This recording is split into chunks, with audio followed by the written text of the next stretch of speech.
la force qui nous anime pour se jeter dans la bataille des régionales 2010 avec les listes ensemble. D'abord, dire que pour mener la campagne tambour battant, il nous appartient de regarder devant et de garder au cœur les raisons de notre engagement. Réconcilier l'éducation populaire et la repolitisation des citoyens.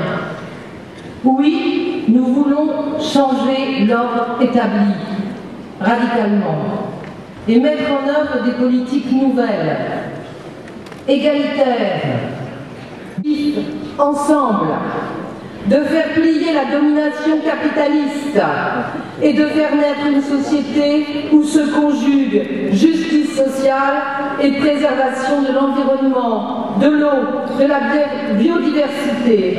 Nous voulons une société rouge et noire et verte. Exploitation, mais avec intérêt collectif, dignité et écologie, où l'emploi devient un droit opposable. Une société qui place les femmes à égalité des hommes dans tous les domaines.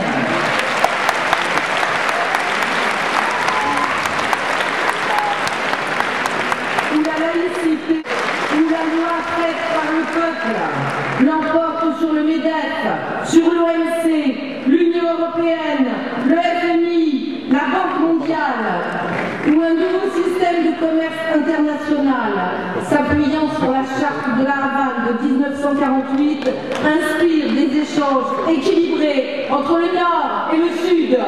Quelles sont nos ambitions ensemble, à tous? Alors, les élections régionales constituent une étape significative. Elles peuvent permettre de construire un bouclier social et environnemental face aux politiques dévastatrices du gouvernement Sarkozy, qui détruit le programme du Conseil national de la résistance, qui défait le collectif au profit de l'actionnaire. Oui, un espace de résistance et de désobéissance aux politiques de l'Union européenne qui piétinent la souveraineté populaire et imposent ses directives libérales. Ensuite, pour mener notre campagne avec détermination, gardons en tête pour qui nous nous battons. Pour la jeunesse, diplômée ou non, dégoûtée par le sort qui lui est fait, blessée par la précarité et la privation d'emploi, méprisée par un gouvernement qui poursuit ses contre-réformes de l'université, du lycée, qui détruit d'abord et avant tout de la violence de l'insécurité sociale. Nous nous battons pour les salariés de la fonction publique que le gouvernement insulte et qui, malgré leur résistance pour sauver l'hôpital, l'éducation nationale, la poste, la justice, voient leur France s'affaiblir par la diminution drastique de leurs effectifs, les abandonnant souvent face aux besoins croissants des populations en matière de soins et en particulier dans les zones rurales. Nous nous battons pour les travailleurs privés d'emploi par les délocalisations, les licenciements boursiers, qui avaient mis leur force dans la campagne.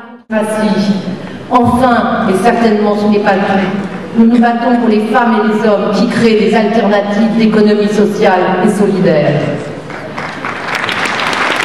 Alors, puisque nous savons pour qui nous nous battons, nous avons le devoir, ensemble, de construire un scénario victorieux. Imaginons que l'Alliance Ensemble, qui inscrit la solidarité dans ses programmes et l'incarne par son identité et son histoire, qui porte en bannière la coopération et pas la concurrence, et l'union est un combat, ne l'oublions pas, qui place l'unité comme condition indispensable pour répondre aux aspirations des catégories populaires, des ouvriers, des salariés, des étudiants, des agents du service public, des chômeurs, des paysans écrasés par le jeu spéculatif et les multinationales de la grande distribution, mais aussi à celle des artisans broyés par la sous-traitance. Imaginons donc que les listes ensemble démontrent au soir des élections que le peuple de France a décidé de reprendre son destin en main. Nous aurions des élus dans les conseils régionaux, mais des élus qui ne se compromettent pas dans des alliances sans principe, mais qui construisent les bases du changement. Alors, les listes ensemble apparaîtraient avec celles et ceux qui auront voté pour elles comme des désobéissants. Désobéissants à l'ordre de la fatalité qui a remplacé la raison, la critique.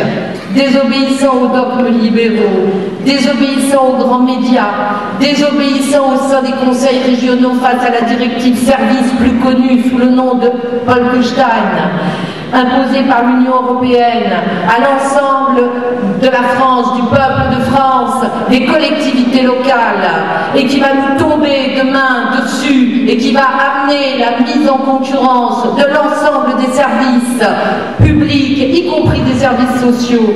Soyons désobéissants au nom de l'égalité, au nom du peuple qui aurait élu cette gauche, en lien étroit avec celles et ceux qui se mobilisent pour le logement, l'éducation, la formation professionnelle, les services, les transports publics, pour une agriculture saine et respectueuse de l'environnement, mais aussi pour l'accès aux soins et à la prévention, à la contraception et à l'IVG.